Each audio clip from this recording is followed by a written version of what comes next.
네, 이번 튜토리얼에서는 오토스팟의 그 컨테이너를 위한 서버리스 매니지먼트 서비스인 오션에 대해서 설명을 드리도록 하겠습니다. 네, 오션은 필요한 RI나 온디맨드 스팟을 혼합해서 워커노드의 타입을 스마트하게 프로비전해주고 스스로 최적화하는 서버리스 노드 오토스케일러 서비스라고 보시면 되겠고요. 기본적으로 사용의 흐름은 기존에 있는 EKS라든지 ECS라든지 쿠버네티스 클러스터를 연결하여서 사용하실 수도 있고, 오션이 결합되어진 신규 클러스터를 생성하실 수 있습니다. 그래서 기존 이제 연결을 하신다든지 하시게 되면 기존에 있는 클러스터의 노드에 이미 스케줄링 되어서 러닝하고 있는 파드들을 마이그레이션 할 수 있는 기본 보조 도구를 제공을 하고 있고요.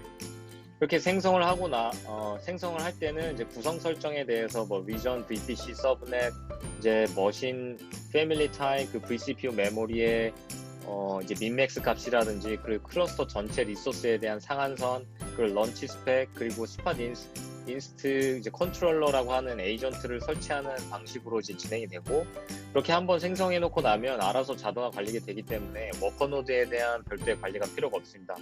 그리고 인스턴스가 이제 교체될 수 있는 스팟 인스턴스에 대한 프리벤티브 리플레이스먼트를 알아서 해주게 되고요. 설정에 따라서 이제 버퍼 리소스라고 하는 헤드룸을 수동 혹은 자동으로 알아서 프로비전 해줍니다.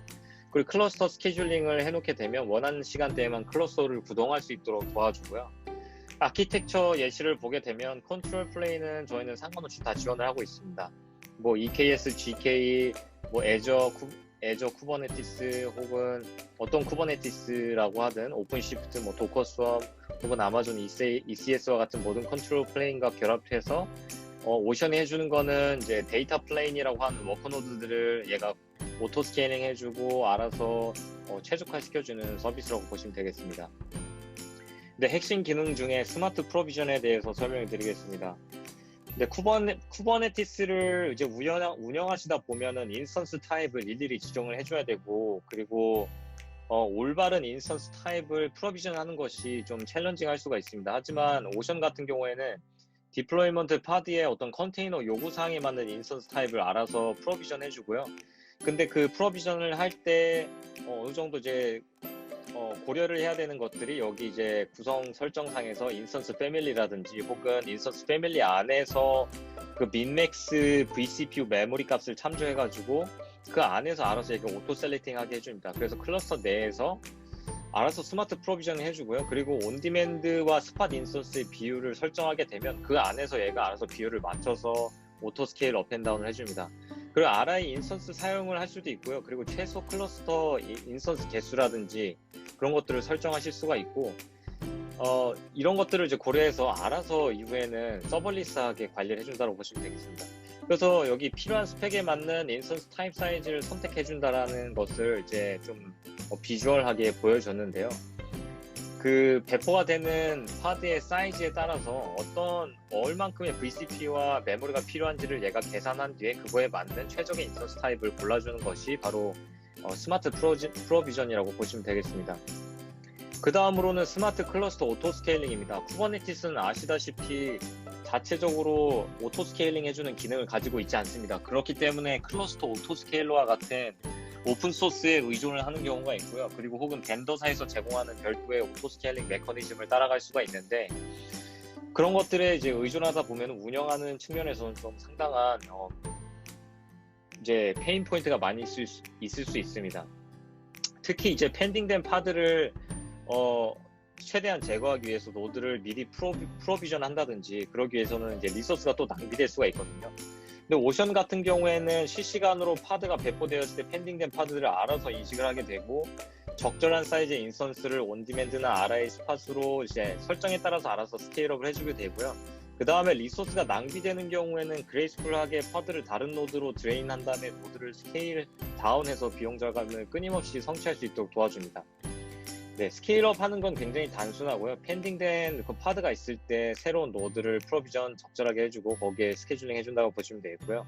그 다음에 스케일 다운하거나 혹은 회수할 때 그 프리벤티브 리플레이스먼트 하는 그런 과정들을 보게 되면 이런 이제 스펙 안에서 미니멈 어베일러블과 같은 그런 제약사항을 그대로 존중을 하게 되고, 어플리케이션이 새로운 노드 안에 업앤 러닝을 하고 그 레디니스나 라이브니스 프로브를 통과하게 돼서 서비스를 받을 수 있는 상태가 되면 그 다음에 기존 올드 노드 곧 스케일 다운하거나 회수가 될 노드를 이후에 이제 스케일 다운을 해서 어플리케이션이 영향을 받지 않을 수 있도록 하는 그런 이제 그레이스풀한 방식으로 스케일 다운한다라고 보시면 되겠습니다.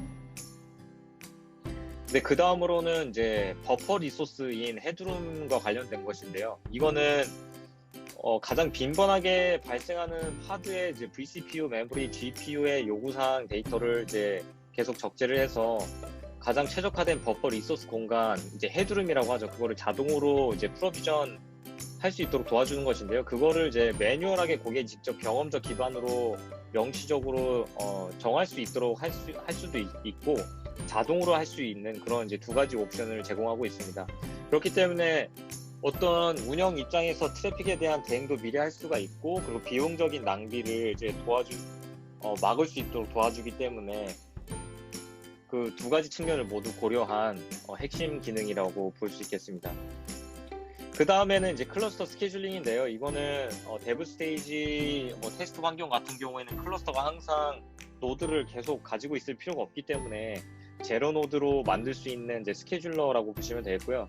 이렇게 요일과 시간대를 선택해주게 되면 그때는 이제 노드가 굳이 프로비전 되지 않을 수 있도록 스케일 다운을 해주게 되고 업무 시간에는 이렇게 파란색 블럭으로 되어 있는 업무 시간에는 다시 노드를 프로비전해서 이제 기존에 하던 업무들을 이어갈 수 있도록 작업을 할 수가 있습니다.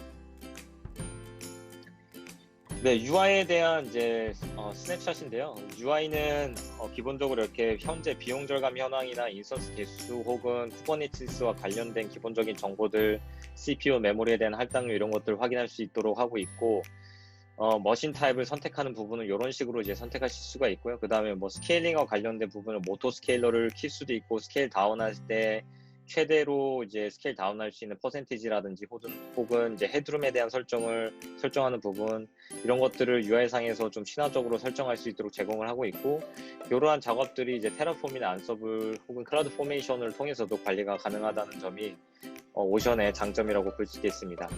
네, 이상으로 서버리스 컨테이너 매니지먼트 서비스인 오션에 대한 서비스 소개를 마치도록 하겠습니다. 감사합니다.